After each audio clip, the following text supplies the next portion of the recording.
ఈ వీడియోలో hero Dhanush direct చేసిన జాబిలమ్మ నీకు అంత కోపమా తెలుగు డబ్బుడు మూవీ రివ్యూ అయితే తెలుసుకుందాం. జస్ట్ ఇప్పుడే చూసి రావడం జరిగింది భయ్య.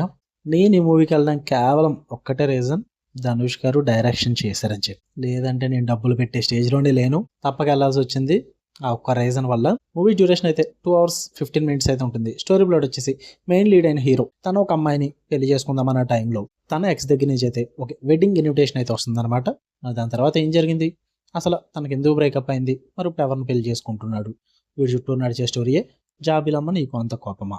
ఇక ఫుల్ రివ్యూలోకి వెళ్ళిపోయే ముందు మీరు కనుక ఛానల్కి కొత్తగా వచ్చి వెల్కమ్ టు స్క్రీన్ స్పేస్. వీడియోని ఖచ్చితంగా లైక్ చేయండి. Theatrical reviews and Telugu dubbed movie రివ్యూస్తో పాటు ఓటీటీలో రిలీజ్ అయ్యే other languages movies and web series reviews కోసం ఛానల్ని ఖచ్చితంగా సబ్స్క్రైబ్ చేసుకోండి.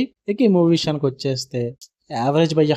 మూవీ చూసినంతసేపు నాకంటే సాటిస్ఫాక్షన్ కూడా ఏం లేదు, అసలు ఎందుకు చూసినా కూడా అర్థం కాలేదు నాకు. మెయిన్ నేను చెప్పాను కదా, ధనుష్ గారి డైరెక్షన్ కోసం వెళ్ళా. ఆయన ఏం చెప్దాం అనుకుంటున్నాడో నాకైతే అర్థం కాలేదు భయ్య. ఈ మూవీ తీసి ఏదన్నా పాజిటివ్స్ ఉన్నాయా అంటే కాస్టింగ్ నాకు బాగా వర్కౌట్ అయ్యారనిపించింది. ఎవరి క్యారెక్టర్కి వాళ్ళు చాలా బాగా సెట్ అయ్యారు. మెయిన్ మాథ్యూ థామస్ క్యారెక్టర్ అయితే చాలా బాగుంటుంది భయ్య. మూవీ మొత్తం కూడా స్టాండౌట్ అవుతాడు. అతని ఎక్స్ప్రెషన్స్ కానీ, కామెడీ టైమింగ్ కానీ, ఎవ్రీథింగ్ చాలా బాగా వర్కౌట్ అయింది ఆ క్యారెక్టర్ నాకు. పర్ఫార్మెన్స్ వైజ్ అయితే ఇచ్చి పాడేశాడు భయ్య. And GV Prakash BGM, only బీజిఎంఏ, మ్యూజిక్ అంతా కాదు, జస్ట్ బీజిఎం వైజ్ అయితే సినిమాకి చాలా బాగా కొట్టాడని చెప్పాలి జీవి ప్రకాష్. అండ్ ప్రొడక్షన్ వాల్యూస్ కానీ, ఆ సినిమాటోగ్రఫీ కానీ చాలా రిచ్గా ఉంటుంది భయ్య. ఎందుకంటే ఈ టైప్ ఆఫ్ మూవీస్కి ఇంత రిచ్నెస్ అయితే నేను ఎక్స్పెక్ట్ చేయలేదు. చాలా బాగా చూపించారు. అండ్ డైరెక్షన్ పరంగా కూడా కొన్ని టేక్స్ అయితే బాగుంటాయి అక్కడక్కడ. మూవీ మొత్తంలో ఫ్యూ హ్యూమర్ సీన్స్ అయితే వర్కౌట్ అవుతాయని చెప్పాలి.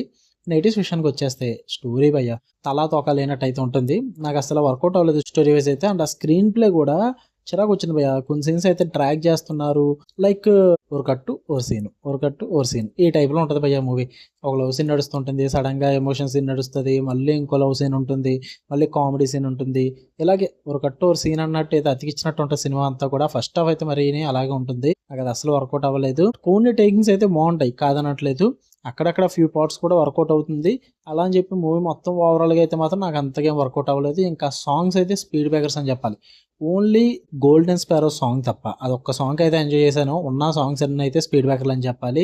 స్టార్టింగే ఒక కళాఖండం వచ్చేస్తుంది ఆ సాంగ్ అయితే, అది మరీ వరస్ట్. నాకు అసలు నచ్చలేదు అది. యావరేజ్ వన్ మూవీ అయితే మీరు చూద్దాం అనుకుంటే చూడండి, థియేటర్స్లో అవైలబుల్గా ఉంది. మీ దగ్గర మనీ ఉంటే, మీ దగ్గర ఓపిక ఉంటే, టైం ఉంటే, మీ ఇష్టం వెళ్ళొచ్చు. డైరెక్షన్ పరంగా అయితే ధనుష్ గారు పర్లేదు, బట్ ఆయన లవ్ స్టోరీస్ కన్నా నేను ఎక్కువ యాక్షన్ ప్రిఫర్ చేస్తాను భయ్య. కొంచెం చూడగలం, పర్లేదు అనిపిస్తుంది. ఇది అంతగా వర్కౌట్ అవ్వలేదు. ఓకే, మీకు కనుక వీడియో వస్తే లైక్ చేయండి, షేర్ చేయండి, కామెంట్ చేయండి. మీరు కామెంట్ చేసి లైక్ చేస్తేనే వీడియోస్ పుష్ అవుతాయి. అండ్ సబ్స్క్రైబ్ చేసుకున్న ఆడియన్స్ ఉంటే మీరు బెల్ ఐకాన్ ఆన్లో పెట్టుకుని ఆల్ నోటిఫికేషన్స్ క్లిక్ చేసి పెట్టుకోండి భయ్య. లేదంటే నోటిఫికేషన్ మిస్ అవుతారు. జస్ట్ 30% ఆడియన్స్ మాత్రమే ఆన్లో పెట్టుకున్నారు. ఇంకెందుకు భయ్య సబ్స్క్రైబ్ చేసుకుని ఆల్ నోటిఫికేషన్స్ పెట్టుకోకపోతే నోటిఫికేషన్ రాదు కదా, ఒకసారి చెక్ చేసుకోండి. అండ్ కొత్త ఆడియన్స్ అయితే ఛానల్ని ఖచ్చితంగా సబ్స్క్రైబ్ చేసుకోండి. Okay, love you all, bye.